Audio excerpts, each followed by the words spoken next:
جرم کتنی ہی ذہانت اور ہوشیاری کے ساتھ کیا جائے زیادہ دیر چھپا نہیں رہتا۔ جرم کرتے ہوئے نہ جانے کیوں لوگ اس حقیقت کو فراموش کر دیتے ہیں کہ مجرم بالآخر ایک دن پکڑا ضرور جاتا ہے۔ ہمارے زمانے میں ہر تھانے کے لیے مجرموں کا ایک کوٹا مقرر ہوتا تھا، یعنی ایک ماہ میں چوری، ڈکیتی، بلوے، رہزنی، جوئے اور آوارہ گردی وغیرہ کتنے مجرم ضرور پکڑے جانے چاہیے۔ اس کا مقصد یہ تھا کہ تھانے کا عملہ غافل نہ ہو جائے یا رشوت لے کر مجرموں کو چھوڑ نہ دے۔ اس کے باوجود غفلت بھی ہوتی تھی اور رشوت بھی چلتی تھی، اور جب مہینہ ختم ہونے کو آتا تھا تو تھانے کا عملہ کوٹا پورا کرنے کے لیے بے گناہوں اور مسافروں کی پکڑ دھکڑ شروع کر دیتا تھا۔ ایک صبح میں حسب معمول ڈیوٹی پر پہنچا تو رات کے عملے نے 8-10 افراد کو تھانے میں بٹھا رکھا تھا۔ میں نے ان پر سرسری نظر ڈالی اور سمجھ گیا کہ ان میں زیادہ تر سیدھے سادے افراد تھے۔ تجربہ کار پولیس آفیسر مجرم اور غیر مجرم میں دور ہی سے امتیاز کر لیتے ہیں۔ شبینہ انچارج جو کہ ایک ASI تھا، تمام افراد کو میرے کمرے میں لے آیا اور ایک ایک کے جرم کی وضاحت کرنے لگا۔ پہلے اس نے 2 افراد کو میرے سامنے پیش کیا۔ وہ دونوں چچا بھتیجا تھے۔ چچا کی عمر 40-45 سال اور بھتیجے کی عمر 20-25 سال کے قریب تھی۔ ASI نے بتایا کہ ان دونوں کو بلوے کے الزام میں گرفتار کیا گیا تھا۔ ان پر ایک تانگے والے کو زد و کوب کرنے کا الزام تھا۔ کیوں بھائی، کیا بات ہے؟ میں نے پوچھا۔ تم لوگ شہر میں بدامنی پھیلاتے ہو؟ جناب پہلے ہماری بات سن لے، پھر بے شک جیل میں بند کر دیں، چچا نے کہا۔ میں اللہ کو حاضر ناظر جان کر کہتا ہوں کہ ہم نے کوئی زیادتی نہیں کی۔ ہم نے اسٹیشن پر جانے کے لیے تانگا کیا اور سالم تانگے کے پیسے طے کیے۔ کوچوان نے راستے میں دوسری سواریاں بھی اٹھا لی۔ ہم نے اعتراض کیا تو کہنے لگا تم لوگوں نے تانگا خرید نہیں لیا، 2-4 آنے کم دے دینا۔ اسٹیشن پر پہنچ کر ہم نے اتنے پیسے کم دیے جتنے اس نے دوسری سواریوں سے لیے تھے۔ اس پر وہ بگڑنے لگا اور یہ دیکھیں، اس نے اپنا پھٹا ہوا گریبان دکھایا۔ وہ گنڈا گردی پر اتر آیا اور میری قمیض بھی پھاڑ دی۔ ادھر سے آپ کے سپاہی آ گئے، انہوں نے ہم پر ڈنڈے برسانے شروع کر دیے۔ تانگے والے سے پیسے لے کر اسے چھوڑ دیا اور ہمیں پکڑ کر تھانے میں بند کر دیا۔ جناب اس ہلے گلے میں ہم گاڑی سے بھی رہ گئے۔ میں نے ASI سے پوچھا تانگے والا کدھر ہے، اس کو کیوں چھوڑ دیا ہے؟ سپاہی نے مجھے بتایا کہ اس کا کوئی قصور نہیں تھا۔ ASI نے جواب دیا، اس نے راستے میں اپنے کسی رشتہ دار کو تانگے پر بٹھا لیا تھا۔ یہ لوگ اسی بات پر شور مچانے لگے۔ مجھے معلوم تھا کہ رات کی ڈیوٹی والے تانگے والوں سے بھتہ وصول کرتے تھے اور تانگے والے مسافروں کی کھال اتارتے تھے۔ میں نے چاچے بھتیجے کو چھوڑ دیا اور دوسروں کی طرف متوجہ ہوا۔ ASI نے دوسرے نمبر پر 4 آدمیوں کو میرے سامنے پیش کیا اور تاش کی ایک گڈی اور کچھ روپے میری میز پر رکھتے ہوئے کہا کہ وہ چاروں سرعام جوا کھیل رہے تھے۔ ان لوگوں میں 2 لڑکے بھی تھے جو میرے ساتھ بات کرنے کے لیے بے چین معلوم ہوتے تھے۔ ان کی عمریں 16-17 سال کے لگ بھگ تھیں۔ وہ طالب علم معلوم ہوتے تھے اور حلیے سے دیہاتی لگتے تھے۔ میں مبینہ جواریوں کی طرف متوجہ ہوا تو ایک لڑکا ہاتھ ہلاتے ہوئے بولا، تھانے دار جی پہلے ساڑی گل سن لو۔ اوئے چپ کر، ASI نے اسے ڈانٹا، اپنی باری پر بات کرنا۔ لڑکا سہم کر پیچھے ہو گیا اور ہولے سے بولا، بڑی ضروری گل ہے جی۔ مبینہ جواریوں میں سے ایک شخص جس کی عمر 30-35 سال کے قریب ہوگی میرے پوچھنے پر بولا، حضور میں کاروباری آدمی ہوں، میری پرچون کی دکان ہے۔ دکان بند کرنے کے بعد ہم ادھر چارپائی پر بیٹھ کر خالی تاش کھیل رہے تھے۔ یہ بھی سب شریف آدمی ہیں، یہ پیسے آپ کے آدمیوں نے زبردستی ہماری جیبوں سے نکالے ہیں۔ اللہ گواہ جی ہم نے کبھی جوا نہیں کھیلا۔ میں نے تھوڑی سی پوچھ گچھ کے بعد ان 4 کو بھی چھوڑ دیا۔ جناب یہ چرسی ہے، ASI نے ایک مجہول قسم کے آدمی کو پیش کیا۔ مجھے یاد آیا کہ وہ پہلے بھی کسی جرم کے تحت تھانے میں لایا جا چکا تھا۔ یہ چرس پی کر محلے میں ہنگامہ کر رہا تھا۔ جناب جی پہلے ساڑی گل سن لو جی، لڑکے نے کہا، بڑی ضروری گل ہے جی۔ اوئے تو پھر بولا، ASI نے اسے ڈانٹا، ذرا صبر کر۔ لڑکوں کی بے چینی دیکھ کر میں نے چرسی کو پرے ہٹایا اور لڑکوں کو میز کے قریب بلا کر ASI سے ان کے بارے میں استفسار کیا۔ جناب ان کو ہم نے آوارہ گردی کے الزام میں پکڑا ہے، گھر سے بھاگے ہوئے معلوم ہوتے ہیں۔ کیا نام ہے تمہارا؟ میں نے لڑکوں سے پوچھا، کہاں کے رہنے والے ہو؟ میرا نام تیفی ہے جی، یہ میرا دوست جیلا ہے، ہم اٹالیاں گاؤں کے رہنے والے ہیں جی۔ اوئے صحیح نام بتاؤ، ASI نے کہا، یہ جیلا پیلا کیا ہوتا ہے؟ میرا نام جلیل ہے جناب، دوسرے لڑکے نے کہا، اور اس کا نام لطیف ہے، ہم گھر سے بھاگے ہوئے نہیں ہیں جی، ہم نے ادھر دریا کے پاس ایک لاش دیکھی تھی، ہم اس کی اطلاع دینے آئے تھے۔ دریا کے پاس لاش دیکھی تھی؟ میں نے کہا، تم نے رات کو یہ بات کیوں نہیں بتائی؟ بتائی تھی جی، لطیف نے کہا، پر کوئی سنتا ہی نہیں، یہ لوگ ہمارا مذاق اڑاتے ہیں۔ ASI جلدی سے بولا، یہ جھوٹ بکتے ہیں، جن سپاہیوں نے ان کو پکڑا تھا ان کا کہنا تھا کہ یہ کھوکھے کا تالا توڑنے کی کوشش کر رہے تھے۔ جناب جی، ہم تو خود ہی تھانے آ رہے تھے، آپ وہ چل کر دیکھ لیں، اگر لاش نہ نکلے تو جو مرضی سزا دینا، ہمارے پنڈ میں تو رونا پیٹنا پڑا ہوا ہے، ہم کسی کو بتائے بغیر ادھر آ گئے تھے۔ یہ جیلا کہہ رہا تھا کہ ایسی خبر پہنچانے والے کو تھانے والے انعام دیتے ہیں، پر یہاں تو جوتے پڑتے ہیں جی۔ جو لاش تم دونوں نے دیکھی تھی وہ کسی اور کو کیوں نظر نہیں آئی؟ میں نے پوچھا۔ لو جی، کسی اور کو کیسے نظر آئے گی؟ تیفی اپنے ساتھی کی طرف دیکھتے ہوئے بولا، اول تو ادھر کوئی جاتا ہی نہیں، دوسرے وہ ریت میں دبی ہوئی ہے اور ہم نے اس کے اوپر اور ریت ڈال دی تھی، آپ خود چل کر دیکھ لو، انعام نہیں دینا تو نہ صحیح۔ میں نے اے ایس آئی سے کہا، یہ لڑکا جھوٹا معلوم نہیں ہوتا، چل کر دیکھ لیتے ہیں۔ اے ایس آئی نے کہا، اگر جناب کا حکم ہو تو سواری کا انتظام کروں۔ میں نے لڑکے سے پوچھا، جگہ کتنی دور ہے؟ پل کی طرف سے جائیں تو 3-4 میل، اور اگر کچے سے جائیں تو 2.5-3 میل۔ ہم ادھر مچھلی کا شکار کرنے گئے تھے، ہماری چیزیں بھی ادھر ہی پڑی ہوئی ہیں۔ میں نے 2 تانگوں کا انتظام کیا، کچھ سپاہیوں کو ساتھ دیا اور لڑکوں کی رہنمائی میں اسی وقت روانہ ہو گیا۔ لڑکوں نے بتایا تھا کہ پل سے آگے کچا راستہ ہے جس پر تانگا نہیں چل سکتا، اس لیے ہم نے احتیاطاً 2 سائیکل بھی تانگوں پر رکھ لی تھی۔ تقریباً 15-20 منٹ کے اندر ہم پل کے قریب پہنچ گئے۔ آگے کا راستہ واقعی بہت خراب تھا، کہیں جھاڑیاں اگی ہوئی تھیں، کہیں کھیت تھے اور کہیں ریتیلا علاقہ تھا۔ لڑکے ہماری رہنمائی کرتے ہوئے دریا کے زیریں حصے کی طرف تقریباً 1.25 میل دور پہنچ گئے۔ وہ غالباً اگست کا مہینہ تھا اور دریا خوب چڑھا ہوا تھا۔ کنارے سے تقریباً 10-12 قدم دور ریت کا ایک ڈھیر نظر آ رہا تھا۔ دونوں لڑکے اس ڈھیر کے قریب پہنچ کر رک گئے اور مجھے بتایا کہ وہ لاش اس ڈھیر کے نیچے ہے۔ سپاہیوں نے میرے اشارے پر ہاتھوں سے ریت ہٹانی شروع کر دی۔ میں نے تیفی سے پوچھا، کیا تم دونوں نے اپنی آنکھوں سے لاش دیکھی تھی؟ پوری تو نہیں دیکھی، تھوڑی سی دیکھی تھی، اس نے جواب دیا۔ ہم نے ریت ہٹائی تو تھوڑا سا جسم نظر آیا تھا، ہم گھبرا کے اور جلدی جلدی ہو ریت اوپر ڈال دی تھی۔ اس کا جواب سن کر مجھے اپنی اجلت پر افسوس سا ہوا۔ مجھے خیال آیا کہ یہاں ضرور کسی جانور کی لاش ہوگی، لیکن چند ہی لمحوں کے بعد ایک سپاہی چونک کر بولا، ملک صاحب ادھر کچھ ہے۔ وہ جلدی جلدی ریت ہٹانے لگا۔ لمحہ بھر کے بعد ریت کے نیچے سے ایک برہنہ جسم نمودار ہو گیا۔ تھوڑی دیر کے اندر سپاہیوں نے لاش کو ڈھیر سے باہر نکال لیا، لیکن وہ ادھوری لاش تھی۔ اس کا سر، دونوں ہاتھ اور دونوں پاؤں غائب تھے۔ ہاتھ کلائیوں سے اوپر اور پاؤں ٹخنوں سے کٹے ہوئے تھے۔ جسم سے اندازہ ہوتا تھا کہ وہ کسی صحت مند اور نوجوان شخص کی لاش تھی۔ لطیف اور جلیل نامی لڑکوں کا گاؤں وہاں سے تقریباً 1.5 فرلانگ کے فاصلے پر تھا۔ میں نے لڑکوں سے کہا، تم دونوں فوراً اپنے گاؤں جاؤ اور وہاں کے چودھری یا نمبردار سے کہو کہ وہ چند آدمیوں کو ساتھ لے کر فوراً یہاں پہنچے۔ اسے کہنا کہ 2 کدالیں، 1 چارپائی اور 2 چادریں بھی لیتا ہے۔ لڑکے فوراً گاؤں روانہ ہو گئے۔ اے ایس آئی، جس کا نام میر باش تھا، کہنے لگا، ملک صاحب سر کے بغیر اس کی شناخت بہت مشکل ہے۔ ہاں یہ تو ہے، میں نے کہا، انسان کی اصل شناخت تو اس کے سر سے ہی ہوتی ہے۔ جسموں کو کوئی نہیں دیکھتا، اول تو جسم لباس کے اندر ہوتا ہے، اور اگر ہم جسم کو دیکھ بھی لیں تو اسے یاد نہیں رکھ سکتے۔ چہرے کے بعد دوسرے نمبر پر ہاتھ آتے ہیں۔ ہم اپنے ملنے والوں کے ہاتھوں کو بھی اکثر دیکھتے رہتے ہیں۔ قریبی دوست یا رشتہ دار بعض اوقات ہاتھوں سے بھی شناخت کر لیتے ہیں، لیکن قاتل کوئی بہت ہی ہوشیار شخص تھا۔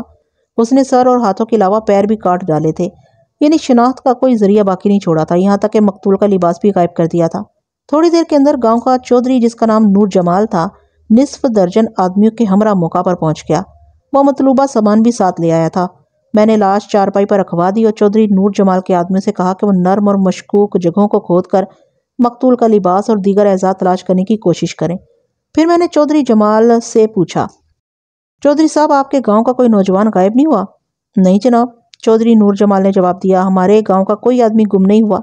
یہ کوئی شہر کا آدمی معلوم ہوتا ہے، کبھی کبھی شہر کے لوگ ادھر سیر و تفریح کرنے آ جاتے ہیں۔ اس نے دریا کی دوسری جانب بنی ہوئی ایک عمارت کی طرف اشارہ کیا، پل کے قریب واقع تھی۔ کبھی کبھی اس ڈاک بنگلے میں لوگ آ کر ٹھہرتے ہیں، وہاں 2 کشتیاں بھی ہیں، شاید چوکیدار یا بوٹ مین سے کچھ پتہ چل جائے۔ ڈاک بنگلہ وہاں سے تقریباً 1.5 میل کے فاصلے پر تھا۔ وہاں خاصی تعداد میں گھنے درخت اگے ہوئے تھے، جن کے نیچے چند کچے مکانات بھی نظر آ رہے تھے۔ کھدائی کرنے والے 1 گھنٹے کے بعد تھک کر بیٹھ گئے۔ وہاں سے نہ تو کوئی کپڑا برآمد ہوا تھا اور نہ مقتول کا کوئی عضو۔ اس اثنا میں کافی تعداد میں لوگ وہاں جمع ہو گئے تھے، لیکن مقتول کی شناخت میں کوئی بھی ہماری مدد نہ کر سکا تھا۔ مجھے خیال آیا کہ ہوشیار قاتل کو کیا ضرورت تھی کہ وہ ریت میں ان چیزوں کو دفن کرتا۔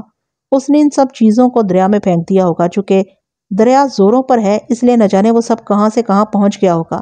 اس پاس کے معائنے کے دوران مجھے ایک جگہ پر کچھ راکھ بھی نظر آئی تھی۔ ہو سکتا ہے قاتل نے مقتول کا لباس جلا کر اس کی راکھ دریا میں بہا دی ہو۔ موقع پر تفتیش مکمل کرنے کے بعد میں نے سر بریدہ لاش اسپتال بھجوا دی اور خود اے ایس آئی کے ہمراہ ڈاک بنگلے پہنچ گیا۔ اس کے لیے ہمیں پل کے اوپر سے چکر لگا کر جانا پڑا تھا۔ کچھ فاصلے پر فرنٹیئر کانسٹیبلری کی چوکی بھی تھی جو پل کی حفاظت کے لیے تھی۔ ڈاک بنگلے کے آس پاس درختوں کے نیچے پہنچ کر خاصا سکون محسوس ہوا۔